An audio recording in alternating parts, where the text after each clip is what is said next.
नटराज शिव की प्रसिद्ध प्राचीन मूर्ति की 4 भुजाएं हैं। उनके चारों ओर अग्नि के घेरे हैं। एक पांव से उन्होंने एक बौने, जिसका नाम अकस्मा है, उसको दबा रखा है और दूसरा पांव नृत्य मुद्रा में ऊपर की ओर उठा हुआ है। उन्होंने अपने पहले दाहिने हाथ में, जो ऊपर की ओर उठा हुआ है, उसमें डमरू पकड़ा हुआ है।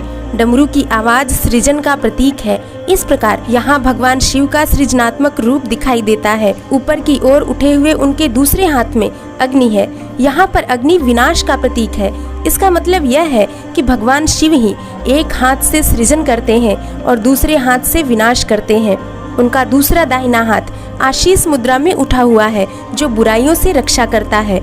उठा हुआ पांव मोक्ष का प्रतीक है।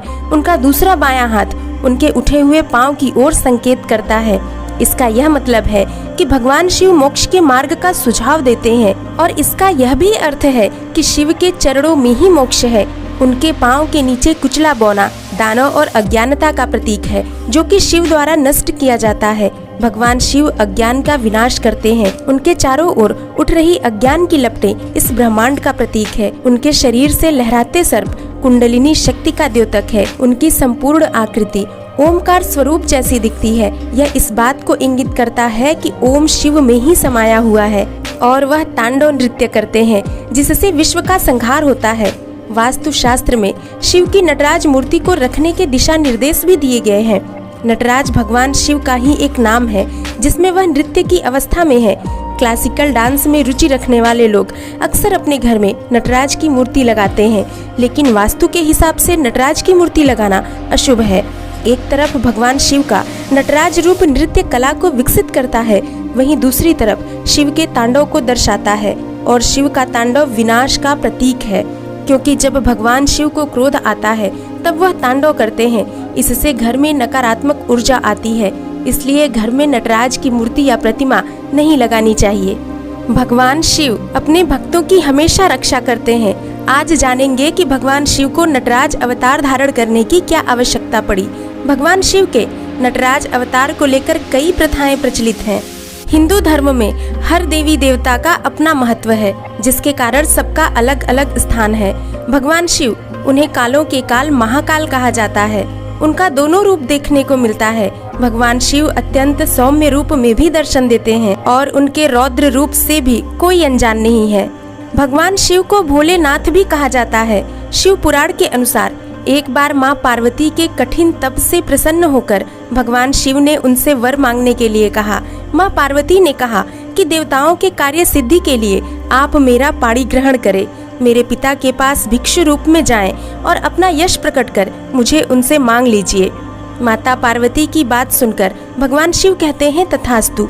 एक दिन माँ पार्वती और उनकी माँ मेना एक साथ थे। राजा हिमालय नहीं थे। तभी वहाँ भगवान शिव अपना रूप बदलकर पहुँच गए। वहाँ पर उन्होंने मधुर गीत गाते हुए नृत्य प्रस्तुत किया, जिससे प्रसन्न होकर रानी मेना ने रत्नों से भरा पात्र भगवान शिव को दिया, लेकिन भगवान शिव ने उसे लेने से इनकार कर दिया और भिक्षा के रूप में माँ पार्वती को मांग लिया। यह सुनकर मेना क्रोधित हुई और भगवान शिव को बाहर जाने के लिए कहा। तभी वहाँ राजा हिमालय भी आ गए। तब भगवान शिव ने हिमालय और मेना को अपना प्रभाव दिखाया। उन्हें भगवान शिव कभी विष्णु रूप में दिखते तो कभी ब्रह्मा रूप में और कभी सूर्य रूप में। फिर वह परम तेजस्वी रूप धारण कर माँ पार्वती के साथ मनोहर परिहास करते दिखाई देते। हिमालय से भी भिक्षा में पार्वती को ही मांगकर अंतर ध्यान हो गए। राजा हिमालय और रानी मेना यह सब देखकर अचंभित हो गए और उन्होंने कहा कि भगवान शिव को हमें अपनी पुत्री को दे देना चाहिए। इस तरह माता पार्वती की मनोकामना पूर्ण करने के लिए भगवान शिव ने नटराज अवतार धारण किया था। स्कंद पुराण में भी नटराज मूर्ति से जुड़ी एक कहानी मिलती है, जिसके अनुसार एक बार मोह माया त्याग कर वनों में निवास करने वाले साधुओं को अपने तपोबल का अहंकार हो गया। वे लोग जन साधारण को तुच्छ जीव समझने लगे। यह सब देख कैलाश में विराजमान भगवान शिव साधुओं का अहंकार तोड़ने के लिए भिखारी का रूप धारण करके वन में टहलने लगे। जब वे साधुओं के निवास स्थान से गुजरे, तब उस समय साधुओं में जीवों और जीवों में श्रेष्ठ जीव के विषय में चर्चा चल रही थी। साधुओं में अपने श्रेष्ठ होने की मानसिकता उत्पन्न हो गई थी। तब उन्होंने यज्ञ हवन पूजा अर्चन न करने का फैसला ले लिया। वे मानने लगे कि पूरा संसार साधुओं पर टिका हुआ है। उनकी बातों को सुनकर भिखारी रूप धारण किए हुए भगवान शिव ने उनकी बातों को तर्क सहित गलत साबित करना आरंभ कर दिया। अहंकार से भरे साधुओं ने भगवान शिव को दंडित करने की योजना बनाई। उन्होंने एक दानव और कई सर्पों का सृजन किया। उन सभी ने भगवान शिव को मारने के उद्देश्य से उन पर हमला कर दिया। यह देख शिव ने एक अनोखा रूप धारण कर लिया। एक नृत्य की मुद्रा लेकर सभी दानवों और सांपों का संहार किया। नटराज की मूर्ति में भगवान शिव को नागों से लिपटा हुआ दिखाया गया है। यह अनुपम दृश्य देखकर साधुओं का अहंकार एक पल में चकनाचूर हो गया और उन्हें भगवान शिव को पहचानने में तनिक भी देर न लगी। इस तरह नटराज की मूर्ति को सृजन और विनाश दोनों का प्रतीक माना जाता है। भगवान शिव के विभिन्न स्वरूप हैं। इनके कई स्वरूपों में खूबसूरत और कई अनोखे मंदिर हैं। इनमें से एक मंदिर तमिलनाडु के चिदम्बरम में स्थित थिल्लई नटराज का है। भगवान शिव के नटराज मंदिर को चिदम्बरम मंदिर के नाम से भी जाना जाता है। यहाँ बनी शिव के नटराज स्वरूप की प्रतिमा का अलौकिक सौंदर्य देखने को मिलता है। इस मंदिर को लेकर मान्यता है कि भगवान शिव ने अपने आनंद नृत्य की प्रस्तुति इस जगह पर की थी। इस मंदिर में शिव मूर्ति की खासियत यह है कि यहाँ नटराज आभूषणों से लदे हुए हैं। ऐसी शिव मूर्तियाँ भारत में कम ही देखने को मिलती हैं। इस मंदिर की बनावट भी बेहद खास है। इस अनोखे मंदिर का क्षेत्रफल 1,60,000 वर्ग मीटर है। मंदिर के हर पत्थर और खंभे में शिव का अनोखा रूप दिखाई देता है। हर जगह पर भरतनाट्यम नृत्य की मुद्राएं उकेरी गई हैं। इस मंदिर में पूरे 9 द्वार बनाए गए हैं। वहीं नटराज मंदिर के इसी भवन में गोविंदराज और पंदरी गावाली का मंदिर भी स्थित है। यह मंदिर देश के उन कम मंदिरों में शामिल है जहां शिव व वैष्णव दोनों देवता एक ही स्थान पर विराजमान है।